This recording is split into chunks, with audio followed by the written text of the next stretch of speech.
அன்பு உள்ளங்களே, ஸ்ரீமத் பாகவதத்திலே தட்சன் பிரசூதி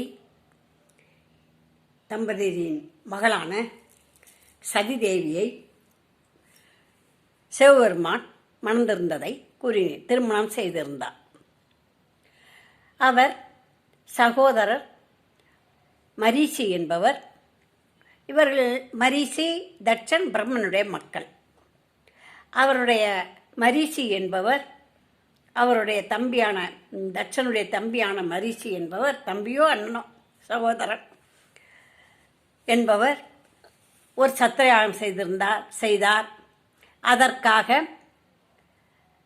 கொஞ்சம் பேரை அழைத்திருந்தார். சுருக்கமாக செய்திருந்ததில் அதில் சிவபெருமானையும் அழைத்திருந்தார். ஆனால் முதலில் வந்திருந்த பிரம்மனையும் சிவபெருமானும் உட்கார்ந்திருந்தார்கள். அந்த நேரத்தில் வந்த தட்சன் அவர்களை பிரம்மாவுக்கு மட்டும் வணக்கம் செலுத்திவிட்டு சிவபெருமானை அவமதித்து அனுப்பிவிட்டார். அதிலிருந்து சிவபெருமானுக்கும் மாமனாரான தட்சனுக்கும் பிடிக்காமல் விரோதமாகவே இருந்தார்கள். அப்படி இருக்கும்போது அடுத்தாப்புல கொஞ்ச நாள் கழித்து இந்த பிரம்மதேவர் என்ன பண்ணார், தன்னுடைய மகனை பிரஜாபதிங்கிற ஒரு இனத்துக்கு தலைவனாக்கினாக்க சும்மாவே தட்சனுக்கு ரொம்ப கர்வம். 16 பெண்களையும் நல்ல இடத்துல கொடுத்துருக்கோம், மருமக்கமாறு நல்ல ஒரு அந்தஸ்து, இந்த சிவபெருமானை தவிர மற்றவங்கெல்லாம் நமக்கு நல்ல ஒரு ஆதரவு அப்படின்னு சொல்லி அவருக்கு ஒரு கர்வம் உண்டு. அந்த கர்வமானது இன்னும் பிரஜாபதிக்கு தலைவனான பிறகு ரொம்ப கூடிப்போச்சு, தலைக்கணம் கூடிப்போச்சு. அதிலிருந்து சிவபெருமான எந்நேரம் துவேஷமாகவே பேசிக்கிட்டு இருந்தவர் ஒரு யாகம் பண்ணார். அந்த சமயத்தில் தட்சன் ஒரு யாகம் பண்ணார், வாஜபேயம் என்னும் யாகம். அதற்கு சிவபெருமானையும் சதிதேவியும் கூப்பிடவே இல்லை. மற்ற மருமக்குமார் கூப்பிட்டாரு, மற்ற எல்லாரையும் கூப்பிட்டாரு. ஆனால் சிவபெருமானை கூப்பிடலை. ஏன்னா வெறுப்பத்தானே, அவர் விரும்பாத மாப்பிள்ளையாச்சு அவர், அதனால் கூப்பிடலை. அதுக்கப்புறம் கொஞ்ச நாள் கழித்து பிரகஸ்பதி சாபம்னு ஒரு யாகம் பண்ணார். அது பெரிய யாகம், பிரகஸ்பதி சாபம். அது பெரிய யாகம். அந்த யாகத்துக்கு பெரிய விழாவை நடத்தினார். பிரம்மலோகத்தில் இருக்கிறவர்கள், விஷ்ணுலோகத்தில் இருக்கிறவர்கள், தேவலோகத்தில் இருக்கிறவர்கள், கந்தர்வலோகம், வைகுண்டம் எல்லா இடத்துலையும் கூப்பிட்டுருந்தார். தேவர்கள், ரிஷிகள், முனிவர்கள் எல்லாரையும் கூப்பிட்டுருந்தார். ஆனால் சிவபெருமானை கூப்பிடலை. இந்த கைலாயத்தில் அப்படியே இந்த தேவியானவள் அப்படியே சுற்றி வரும்பொழுது, ஒரு நாள் வாக்கிங் போயிட்டு அப்படியே வரும்போது பார்த்தா ஒவ்வொரு கணவன் மனைவியும், தேவர்களும் ரிஷிகளும் எல்லாம் ஜோடியாக கணவன் மனைவியுமா விமானத்தில் நல்ல ஆடை அலங்காரங்களோட நகை நட்டுகளோடவும் ரொம்ப சந்தோஷமாக எங்களை பிரகஸ்பதி சவங்கிற இந்த யாகத்துக்கு எங்களை கூப்பிட்ருக்காரு அப்படின்னு சொல்லிட்டு ரொம்ப சந்தோஷமாக போகிறாங்க. அப்படி விமானத்தில் போய்கிட்டு இருக்கவங்க இந்த பார்வதி தேவியை பார்த்து, உங்கள் அப்பா வீட்டு விசேஷத்துக்கு தான் போகிறோம், நீ வரலையா அப்படின்னு வேற கேட்குறாங்க. அப்படின்னு கேட்ட உடனே இந்த அம்மாவுக்கு அழுகையாக வருது. சதிதேவிக்கு அப்போ பார்வதி இல்லை, சதிதேவி, தட்சனுடைய மகள் தாட்சாயணி சதிதேவி. அழுகையாக வரவும் அப்படியே அழுதுகிட்டே போய் எல்லாரும் போகிறாங்க. போனவங்களுக்கெல்லாம் அப்பா கௌரவப்படுத்தி நிறைய பொண்ணும் பொருளும் கொடுத்து அனுப்பியிருக்காரு, நம்மளை கூப்பிடவே இல்லை அப்படின்னு சொல்லி இந்த அம்மா போய் சிவபெருமான்கிட்ட சொல்லி அழுகுறாங்க. ஆமாதேவி, நம்ம ஆசிரியர், குரு, தலைவர், நெருங்கிய உறவினர்கள், நண்பர்கள் வீட்டு விசேஷத்துக்கு கூப்பிடாட்டாலும் அழைக்காவிட்டாலும் போகலாம், போய் அவர்களுக்கு வேண்டிய உதவிகளை கூட செய்யலாம். ஆனால் உன்னுடைய அப்பா நம்மை அவமானம் பண்ணி அவமானப்படுத்தி அனுப்பிடுவாரே, நம்ம போனோம்னா கூட கொஞ்சம் தான் சண்டை வருமே ஒழிய அங்கே சமாதானம் ஆக மாட்டார், அதனால தான் யோசனையாக இருக்குது, போகிறாப்புல இல்லை அப்படின்னு சொல்லிடுறாரு. இல்லை, நீங்கள் வராட்டாலும் நானாச்சும் போயிட்டு வரேன் அப்படின்னு சொல்லி இந்த அம்மா கெஞ்சுறாங்க.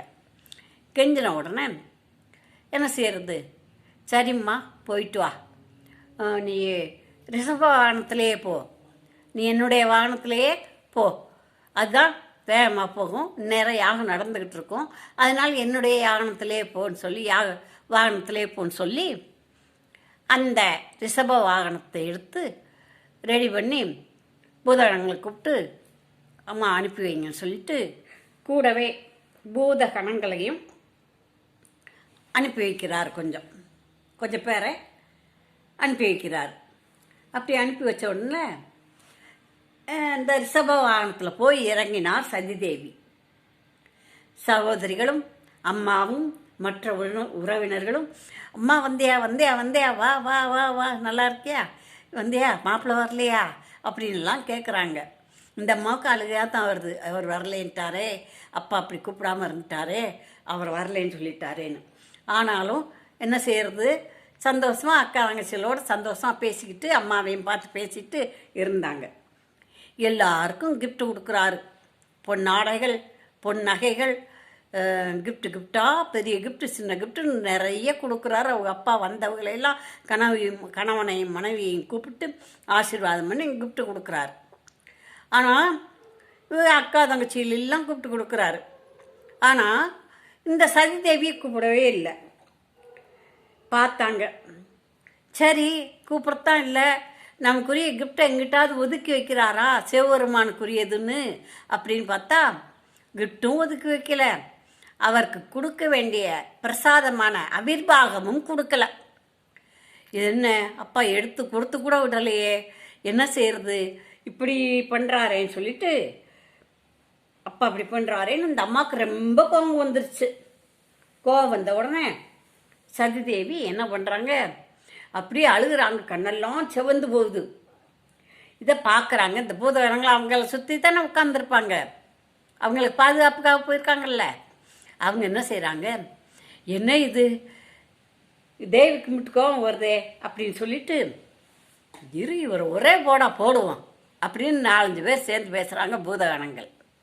பேசின உடனே தேவிக்கு பயமாக போயிடுது, எங்கே பெரிய பிரச்சனை ஆகி போடுதோ என்னமோ அப்படின்னு சொல்லிட்டு இந்த பூதகணங்களை எல்லாம் நீங்கள் இப்படியே இருங்க, நீங்கள் ஒன்றும் செய்ய வேண்டாம், நான் பேசிக்கிறேன்னு சொல்லிட்டு தந்தையே அப்படின்னு அந்த அம்மா ஆரம்பிக்கிறாங்க. அப்பா, என் கணவரிடம் நீங்கள் ஒருவர் தான் சண்டை போட்டுட்டு விரோதமாக இருக்கீங்க, யாருமே சண்டை போட்டதில்லை, எல்லாரும் அன்பாக நடந்துக்கிறாங்க. என் கணவர் மீது அத்தனை பாசம் மக்களுக்கெல்லாம் உயிர்களுக்கெல்லாம்.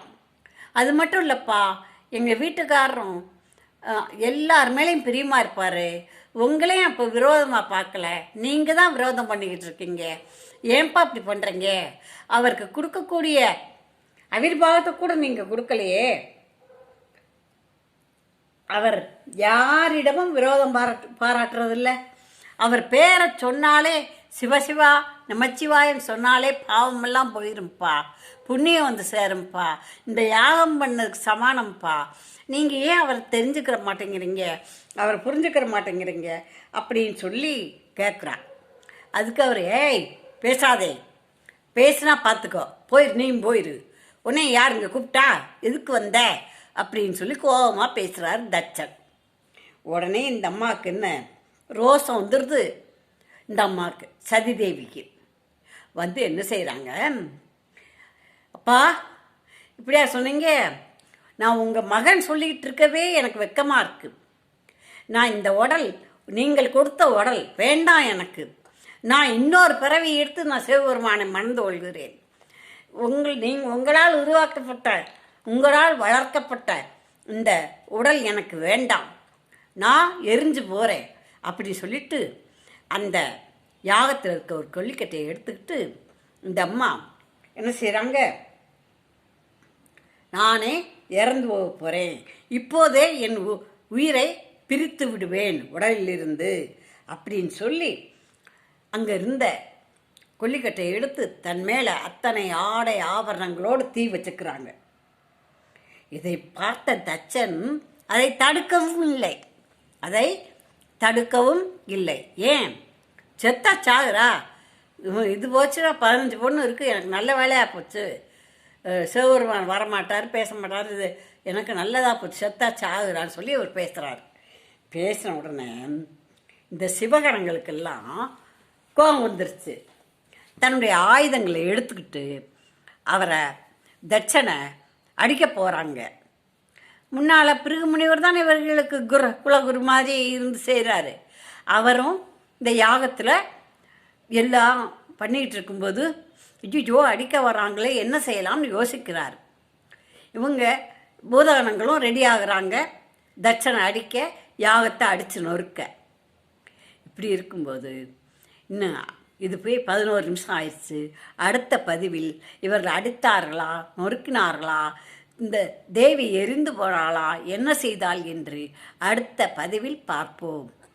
என்னுடைய பதிவை பார்க்க மதுரை விசாலாட்சி ஆட்சி என்று ப்ரெஸ் பண்ணுங்கள், சப்ஸ்கிரைப் பண்ணுங்கள், லைக் போடுங்கள், கமெண்ட் போடுங்கள், தொடர்ந்து பாருங்கள். குழந்தைகளுக்கு இந்த கதையை சொல்லுங்கள்.